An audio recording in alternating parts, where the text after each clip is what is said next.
Students, I hope you all are good.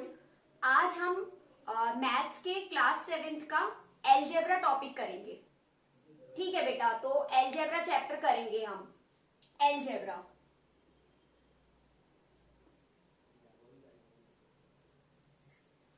Algebra में तीन चीजें होती हैं। एक होता है वेरिएबल, जो हमें जाननी है, ये हमें पता होनी चाहिए वेरिएबल। दूसरा हमारा होता है कांस्टेंट टर्म। तीसरी चीज होती है एलजेब्रिक एक्सप्रेशन। वेरिएबल में क्या क्या चीजें आती हैं बेटा? वेरिएबल में हमारे अल्फाबेट्स आते हैं।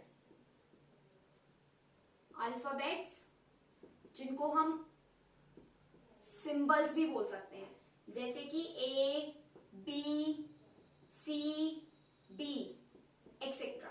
इनकी जो वैल्यूज है ना, इनको हम चेंज कर सकते हैं। कांस्टेंट में हमारे नंबर्स आते हैं, जैसे कि 1, 2, 3, 4। इनको हम चेंज नहीं कर सकते, इसीलिए हमने इनको कांस्टेंट बोला है। अब जो एलजेब्रिक एक्सप्रेशन है हमारा, वो वेरिएबल और कांस्टेंट दोनों से मिलकर बनता है। जैसे कि example 5x² minus 8xy plus में y²। जैसे ये एक एलजेब्रिक एक्सप्रेशन बन गया। इसमें कांस्टेंट टर्म भी है, वेरिएबल भी है। कांस्टेंट भी है और वेरिएबल भी है। अब जैसे कि मैंने आपको एक एलजेब्रिक एक्सप्रेशन बताया था, 5x² माइनस 8xy प्लस में y²। अब हम इसमें पता करेंगे कि टर्म्स क्या होती हैं और दूसरा फैक्टर्स क्या होते हैं। अब टर्म्स क्या होती हैं? ये पूरा एक एलजेब्रिक एक्सप्रेशन है हमारा, 5x² माइनस 8xy प्लस में y²। तो इसमें टर्म्स कौन कौन सी है बेटा?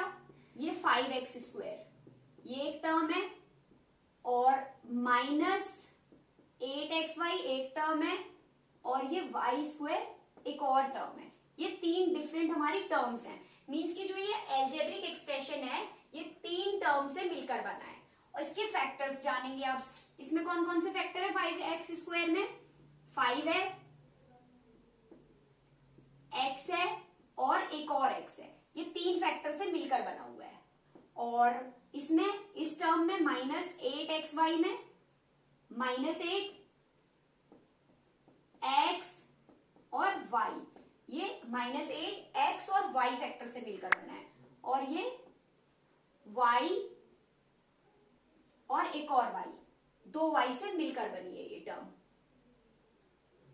अभी मैंने आपको एक एलजेब्रिक एक्सप्रेशन का एग्जांपल दिया था और उसमें टर्म्स और फैक्टर्स बताए थे। अब मैं आपको कोएफिशिएंट बताऊंगी। हमारा जो एलजेब्रिक एक्सप्रेशन था वो कौन सा था? 5x² माइनस 8xy प्लस में y²। इसी का एग्जांपल दे रही थी मैं आपको। अब मैं इसी में कोएफिशिएंट बताऊंगी। जो हमारी ये वाली टर्म है 5x² जो टर्म है, इसमें जो x² है ना, ये 5 का कोएफिशिएंट है। x² किसका है? ये हमारा है 5 का कोएफिशिएंट, और जो 5 है वो x² का कोएफिशिएंट है। ऐसे ही एक और टर्म है हमारी माइनस 8xy।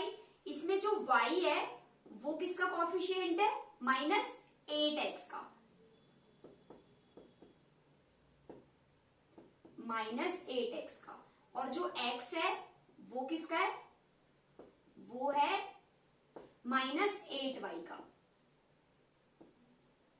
और जो माइनस 8 है वो किसका कोएफिशिएंट है? वो xy का कोएफिशिएंट है। माइनस 8 जो है वो xy का कोएफिशिएंट है। ऐसे ही एक और टर्म है हमारे पास y²। ये किसका कोएफिशिएंट है? ये 1 का कोएफिशिएंट है। इसके आगे कोई कांस्टेंट नहीं है ना, तो इसका मतलब 1 है। Coefficient of 1। तो अभी मैंने आपको कोफिशिएंट के बारे में बताया, तो अब मैं आपको लाइक और अनलाइक टर्म्स के बारे में बताऊंगी। जैसे कि ये एक मैंने एल्जेब्रिक एक्सप्रेशन ले लिया है, इसमें लाइक टर्म्स और अनलाइक टर्म्स बतानी है। तो लाइक टर्म्स कौन सी होती है? लाइक टर्म्स वो होती हैं जिनके वेरिएबल सेम होते हैं, और अनलाइक टर्म्स क्या होती हैं? जिनके वेरिएबल सेम नहीं होते, है ना। जैसे कि मैं अब एग्जांपल में आपको समझाऊंगी, इसमें लाइक टर्म्स बताऊंगी मैं आपको। देखिए यहाँ पर ये x है, इसमें भी x है, तो ये दोनों टर्म्स हमारी क्या हो गई? लाइक टर्म हो गई है। तो ये दोनों टर्म क्या है? हमारी लाइक टर्म है, 7 और -3x। और अनलाइक टर्म क्या है? इसमें केवल 8 के साथ कोई वेरिएबल नहीं है, तो अनलाइक टर्म क्या है हमारी? अनलाइक टर्म है हमारी 8। तो लाइक टर्म और अनलाइक टर्म तो आप सभी को समझ में आ गया होगा। मैं अब आपको डिग्री समझाऊंगी। अब डिग्री क्या होती है? डिग्री क्या होती है हमारी? कोई भी एल्जेब्रिक एक्सप्रेशन हो, ठीक है, उसमें जो टर्म्स होती हैं उनकी जो हाईएस्ट पावर होती है, ठीक है, पावर्स जो होती है उनकी जो हाईएस्ट पावर है वही हमारी डिग्री होती है। मींस की पूरे एल्जेब्रिक एक्सप्रेशन में जो टर्म्स हैं उनको हमने देखना है और फिर उसके बाद पता करना है कि हाईएस्ट पावर कितनी है। तो जो वो हाईएस्ट पावर होगी वही हमारी डिग्री होगी। जैसे कि इसमें देखिए, ये एक टर्म है 5x², इसकी डिग्री क्या है? इसकी पावर 2 है, तो इसका मतलब क्या है? 2 इसकी पावर है। उसके बाद अगली टर्म है 9xy, तो इसमें जो पावर होगी वो क्या होगी? x के पावर कुछ भी नहीं है, तो इसका मतलब 1 है। 1 प्लस y की पावर भी कुछ नहीं है, तो इसका मतलब भी 1 है, तो 1 प्लस 1 कितना हो जाएगा? 2। ऐसे ही अगली टर्म है 4y³, तो इसमें y की पावर क्या है? 3, तो 3। अब हम चेक करेंगे कि पावर सबसे ज्यादा किसकी है। इस वाली टर्म की 2 है, इस वाली टर्म की भी 2 है, और इस वाली टर्म की क्या है? 3। तो हमारी हाईएस्ट जो डिग्री होगी वो क्या होगी? हमारी 3 होगी, हाईएस्ट पावर। तो हमारी जो इस एल्जेब्रिक एक्सप्रेशन की डिग्री होगी वो होगी 3। तो हमने लाइक टर्म अनलाइक टर्म सीख लिया, डिग्री सीख ली। अब हम सीखेंगे types of algebraic expressions. Algebraic जो एक्सप्रेशंस होते हैं हमारे, वो कितने प्रकार के होते हैं? तो कितने प्रकार के होते हैं? एक होता है मोनोमियल, जिसमें केवल एक टर्म होती है। एक होता है बाइनोमियल, जिसमें 2 टर्म्स होती हैं। एक होता है ट्राइनोमियल, जिसमें 3 टर्म्स होती हैं। एक होता है पॉलिनोमियल, इसमें 2 से ज्यादा टर्म्स होती हैं, 2 से ज्यादा टर्म्स होती हैं, बट वेरिएबल जो होते हैं वो डिफरेंट होते हैं। जैसे कि अभी मैं एग्जांपल्स दूंगी आपको। मोनोमियल जैसे मैंने लिख दिया 2x², ये एक टर्म है केवल, तो ये क्या हो गया? मोनोमियल हो गया हमारा। बाइनोमियल, इसमें 2 टर्म्स होंगी, जैसे 4x² प्लस में 8। और ट्राइनोमियल में 3 टर्म्स बताई थी मैंने आपको, जैसे 4x² प्लस 2xy प्लस में 7, या 2x, ठीक है। ऐसी पॉलिनोमियल में भी 2 से ज्यादा टर्म्स होंगी, बट वेरिएबल डिफरेंट होंगे, जैसे कि 4x² प्लस में 2x प्लस 8z, ठीक है।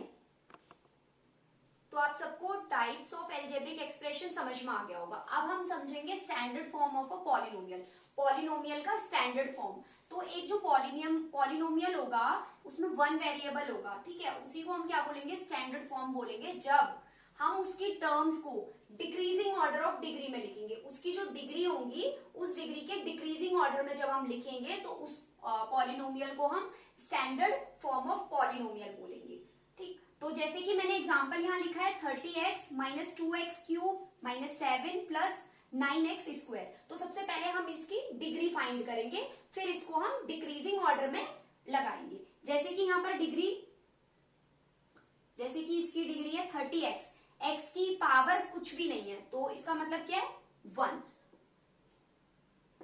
जैसे -2x³ है, इसकी पावर है x की 3, तो यहाँ पर 3 हो जाएगा।